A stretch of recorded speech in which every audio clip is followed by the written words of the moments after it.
Get comfortable and let me take you on a journey with the cosmic chronicles of Glen and Duke. Once upon a time, in the far reaches of outer space, there was a bustling starport named Nebula Junction, known for its vibrant markets and quirky residents. Among them was Glen, a friendly Martian with large round eyes like saucers and little wobbly antennae on his head. Glen was the best intergalactic historian around, known for his mesmerizing space stories, full of humor and wonder. He lived on a planet called Crater, a place where the stars twinkled so brightly at night that it felt like they could join in a cosmic dance.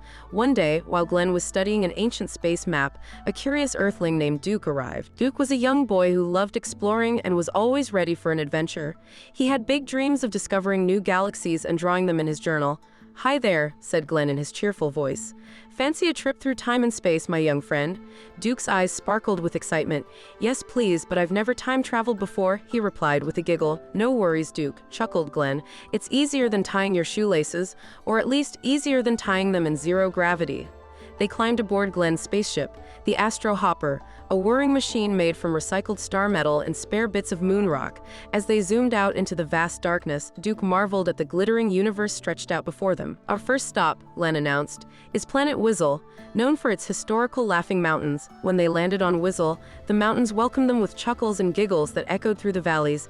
"This place is a crederal," Duke exclaimed, laughing along with the mountains. Glen nodded, explaining, "The mountains here have been collecting jokes for centuries.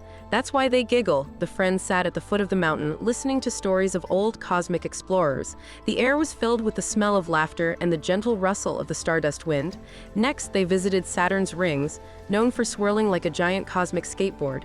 Duke tried drawing the colorful rings in his journal, but they kept changing colors too fast. "It's like trying to draw a rainbow made of candy," Duke exclaimed with wide eyes. "You're capturing the universe in your own way," Glen said encouragingly. "And remember, the best moments are often those that don't stand still." Their last stop was a floating forest of glowing trees on the planet Luminara. "These trees have seen the dawn of time," Glen whispered in awe. As they wandered through the sparkling forest, Duke felt a sense of peace and wonder.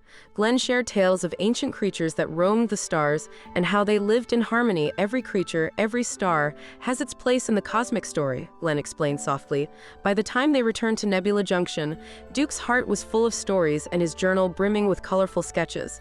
He hugged Glen tightly. "Thank you for the greatest adventure ever. Now I know that every story and picture, no matter how small, is a treasure," Glen smiled warmly. "And remember, Duke, the universe is full of stories just waiting for you to discover them." As Duke bid farewell to his friend and zoomed back to Earth, he knew he'd always carry the magic of the stars in his heart and the laughter of the universe in his soul. And so their cosmic chronicles continued, promising even more adventures, laughter, and endless discoveries across the skies. Let's see what a great listener you are. Can you answer the following question? What special ability do the mountains on planet Whizzle have?